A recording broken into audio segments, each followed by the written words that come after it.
Саламатсыздар балалар? Отырыңыздар. Бүгін сабақта кім жоқ? Староста барып тұрып қой. Иә, бірінші топтағы балалардың бәрі тұрып. Рахмет отырыңыз. Бүгінгі сабақтың тақырыбы стартерді бөлшектеу және құрастыру.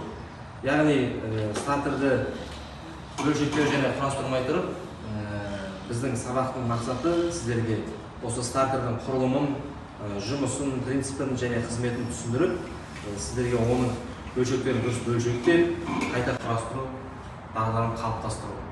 Сабағымыздың міндеті сіздерге осы стартерді бөлшектеп, әрбір бөлшектің күйін, тозған күйін, ақауын анықтап, бөлшектерді қарастырып, барлығын қазір қараймыз. Бұрын сіздерге өткен тақырыпты қайталай отырып, бір-екі сұрақ қоя кетейін. Соған дайынсыздар ма? Сіздердің өткен сабақты қалай өтіп, сабақтарды өздеріңізге оқыдыңыздар. Бір-екі сұрақ қойып, сіздерге анықтаймыз. Олай болса кеттік. Шеберханада жұмыс істеу кезінде қандай жалпы тәртіп ережелер сақталуы тиіс? Қызмет орнына, яғни шеберханаға кірмес бұрын бірінші қызметтік киім, арнайы киімімізді киюіміз керек және міндетті түрде қолымызда қолғап болу керек. 4 тактілі қозғалтқыштың жұмыс кезеңдерін атаңыз, яғни сору, сығу, жану, шығару. Кім айтады? Мен.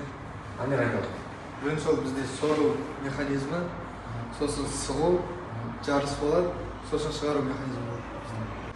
Біз оны 4 тактілі қозғалтқыш. Дұрыс, отырады. Келесі сұрақ. Газ тарату механизмінің негізгі қызметі қандай? Яғни газ тарату механизмінің қызметі қандай? Жаңа алдыңғы сұрақта сіздерге жеңіл болу үшін уже Амир айтып кетті. Қандай? Механизмі қандай? Жаңағы бізде газ механизмі сору, сығу, жану, шығару.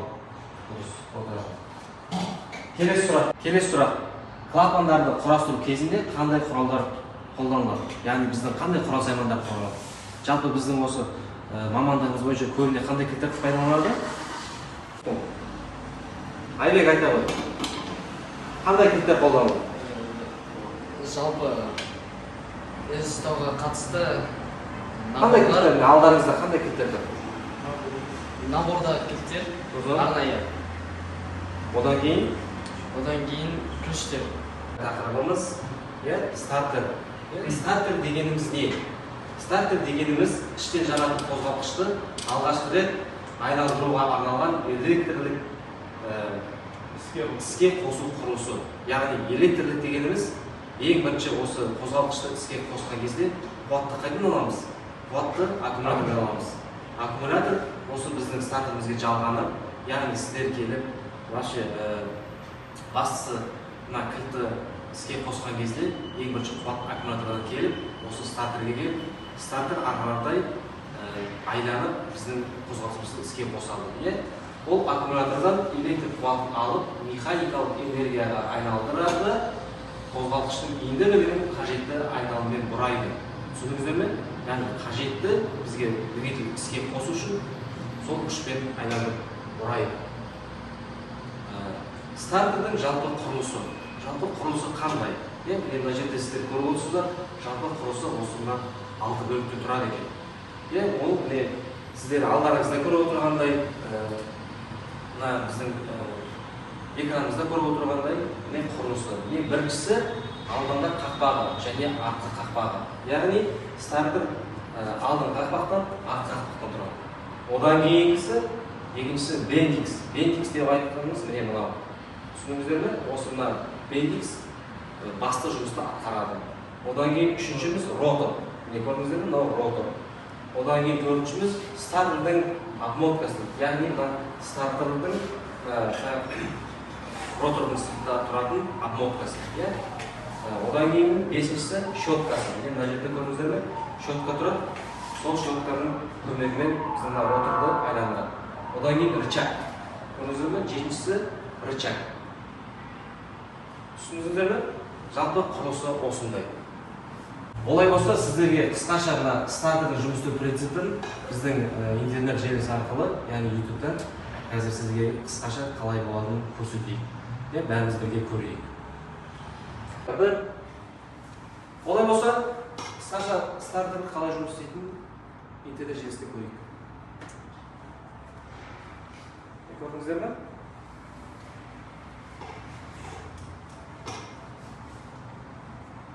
Көрдіңіздер ме? Жалпы қалай құрылымы құралып жатқанын.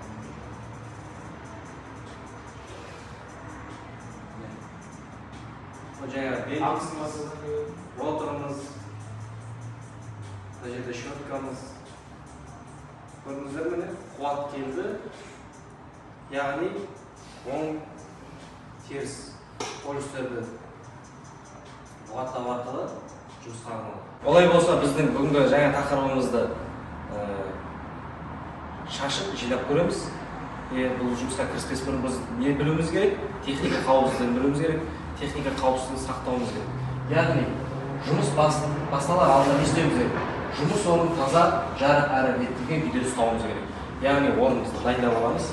Біз бүгінгі осы тақырыбымызға мына стартерді бөлшектеу үшін бізге не керек?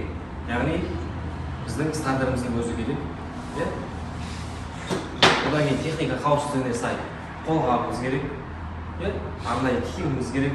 Одан кейін бізге оған осы стартер бөлшектеуге арналған арнайы кілттеріміз керек. Яғни отверткамыз, трещоткамыз, кішкентай трещоткамыз, одан кейін әртүрлі головкалар. Енді бұны сіздерге мен қазір бірінші шашып, бұзып көрсетейін. Одан кейін сабақты ақыры жалғастырамыз.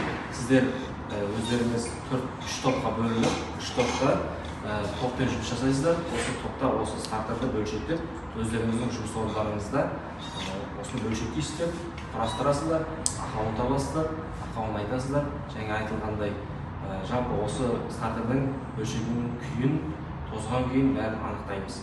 Жарайды ма? Олай болса, міне біздің стартеріміз. Енді осы стартерді бөлшектеуге кім мен қасына келіп, осыны көмектеседі? Кім шығар? Шадияр келіңіз. Олай болса, стартерді бөлшектеп көрейік. Стартерді бөлшектеу үшін бізге кішкентай трещотка аламыз. Және 8-дік головка. Явно ключ салынған. Шешеміз. Қойып шешіп аламыз.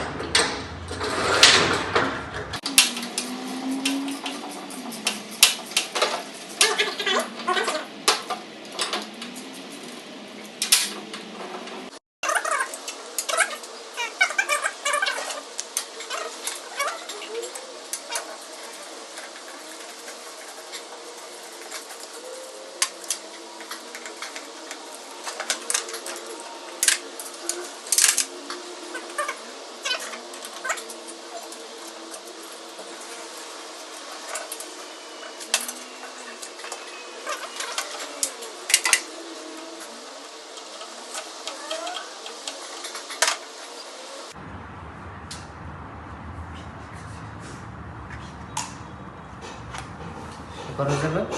Роторды шешіп алып. Яғни міне ішінде көрдіңіздер ме? Щеткасы бар, обмоткасы бар. Яғни мына қақпағы. Ішінде қарасаңыздар. Одан кейін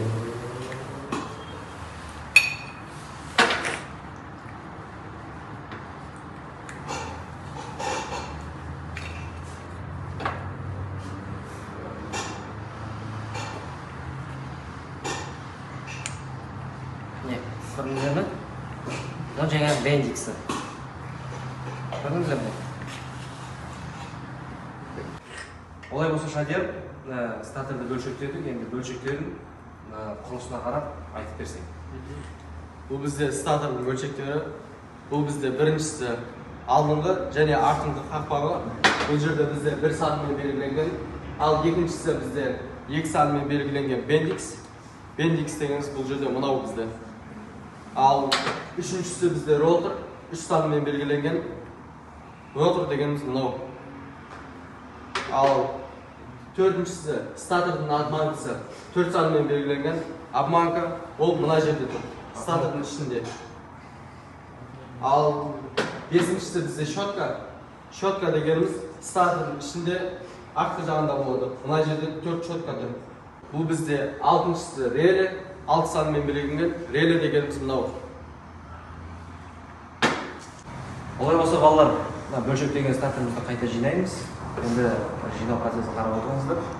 Ең алдымен не аламыз және артыңғы қалпақ. одан кейін Мынау бізде ротор. роторды кигіземіз.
Yine Şimdi bizde atıyorduk. Atıyorduk basına. Torex bizde 125. Kalay burayız. Bu karama karşı. Marmaran birinci oruna keltirip alalım. Kilisi.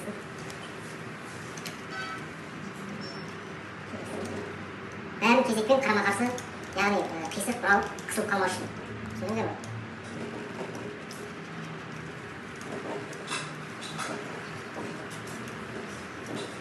Уже құрал бітеңдеп қалды. Одан кейін артқы яғни бендикспен нені бұрамасың?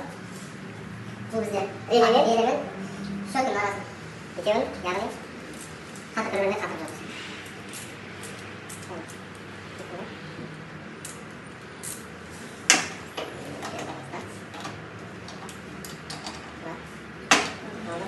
Мына жағы біздің жаңағы келетін бірінші кернеуді қабылдайтын біздің массамыз. Осылай көрдіңіздер.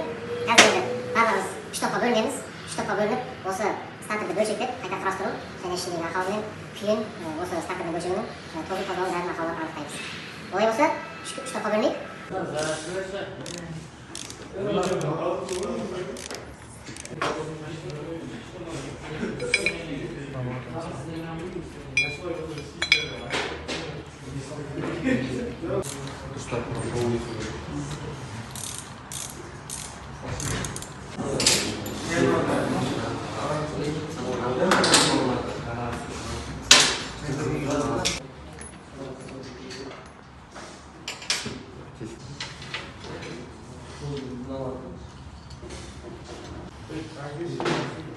Олай болса балалар, жаңа топпен жұмыстарыңыз аяқталды. Осы жұмыстарыңызды енді критерий бойынша бағалап, сіздеріңіздің осы сабақта қаншалықты өздеріңе түсінгендеріңізді, қанша осы стартерді шашып, ішіндегі ақауларын құрастырғандарын бәрін бағалай жатармыз қазір. Одан бөлек енді сіздерге мына біздің бүгінгі тақырып бойынша сіздерге кішігірім QR арқылы өтіп, тест сұрақтары бар. Осы сабаққа байланысты осы QR-ға белгілеп, өзіңіздеріңіздің осы тестқа жауап беруіңізді сұраймын.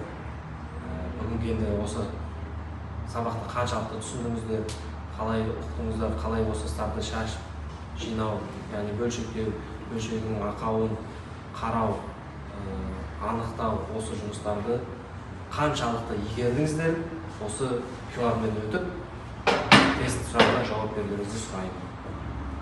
QR-ды аласыздар, бұны сканер етесіздер.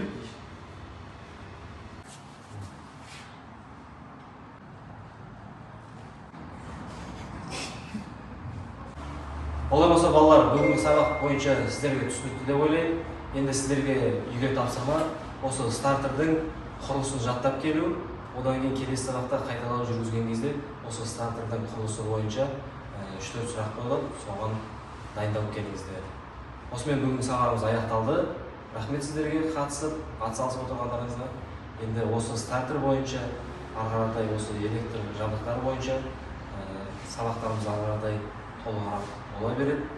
Енді осы стартерді сіздер бөлшектеп жинай алады деген ойдамын. Рахмет. Олай болса, бүгінгі сабағымыз аяқталды. Назарларыңызға рахмет. Сау болыңыздар. Сау болыңыз.